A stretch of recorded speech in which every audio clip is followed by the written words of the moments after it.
Online पेमेंटसाठी जर आपण सुद्धा UPI वापरत असाल तर येत्या कालावधीमध्ये आपल्याला NPCIने केलेला हा मोठा बदल लक्षात घेण्याची गरज आहे। 1 एप्रिलपासून गुगल पे, फोन पे, पेटीएम यांसारख्या ॲप्सद्वारे UPI पेमेंट करणाऱ्या ग्राहकांना या नियमांचं पालन करणं बंधनकारक असणार आहे। National payment corporation of India म्हणजेच NPCIने याबाबतची घोषणा केली आहे। UPIशी लिंक असलेला मोबाईल नंबर जर कित्येक महिने बंद असेल तर ते बँक अकाउंट UPI मधून थेट हटवण्यात येणार आहे।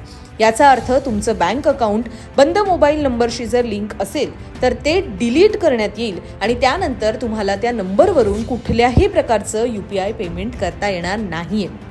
NPCIने हा निर्णय नेमका कुठल्या कारणाने घेतलाय, याचा परिणाम आपल्यावर कसा होणार याविषयीचे तपशील आपण या व्हिडिओमध्ये जाणून घेणार आहोत। नमस्कार, आपण पाहताय लोकसत्ता लाईव्ह। दररोज वाढत्या सायबर गुन्हेगारीच्या घटना लक्षात घेता NPCIने हा निर्णय घेतल्याचं समजतंय।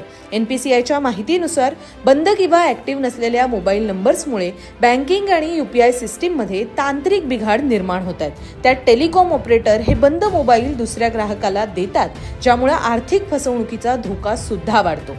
अशामुळेच आता बंद मोबाईल नंबर किंवा जर आपण कित्येक महिने तुमचा मोबाईल जो क्रमांक UPIला रजिस्टर आहे त्याचा वापर केला नसेल किंवा त्याला रिचार्ज केला नसेल तर मात्र आपलं अकाउंट हे UPI मधून हटवण्यात येणार आहे। दरम्यान ॲप्लिकेशन्सद्वारे होणारे UPI व्यवहार हे सुलभ करण्यासाठी तुमच्या बँक अकाउंटशी एक ॲक्टिव्ह मोबाईल नंबर लिंक करणं हे अत्यंत गरजेचं आहे, असं सुद्धा NPCIने स्पष्ट केलेलं आहे। मोबाईल नंबर हा UPIद्वारे पेमेंट ट्रान्सफर करताना एक प्रमुख आयडेंटिफिकेशनचं काम करतो। त्यातून तुम्ही पाठवलेले पैसे योग्य नंबरवर म्हणजेच योग्य व्यक्तीकडे पोहोचलेत याची खात्री करता येते। पण समजा जर दीर्घ काळापासून तुमचा मोबाईल नंबरच ऍक्टिव्ह नसेल किंवा तुमच्या नावावर असलेला मोबाईल क्रमांक हा दुसऱ्या कुणाला अलॉट केलेला असेल तर त्यामुळे पेमेंट अयशस्वी होऊ शकतं किंवा चक्क चुकीच्या व्यक्तीला सुद्धा जाऊ शकतं।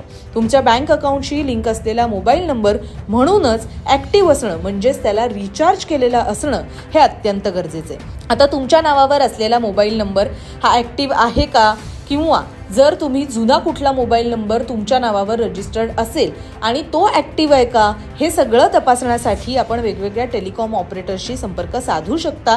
जर तो मोबाईल नंबर ऍक्टिव्ह नसेल तर तुम्ही तो नंबर ऍक्टिव्ह करू शकता किंवा तुमचं अकाउंट हे नव्या मोबाईल नंबरसह अपडेट करू शकता।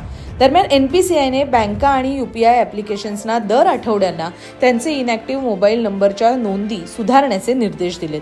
आता या नव्या नियमानुसार 1 एप्रिलपासून बँकिंग सिस्टीममधून सर्व इनॅक्टिव्ह नंबर हे काढून टाकले जाणार आहेत। त्यामुळे आपलाही मोबाईल क्रमांक ऍक्टिव्ह आहे ना किंवा आपल्या नावावर असलेले मोबाईल क्रमांक दुसऱ्या कुणाच्या वापरामध्ये ऍक्टिव्ह नाही आहेत ना या सगळ्याची खात्री आपण सुद्धा नक्की करून घ्या।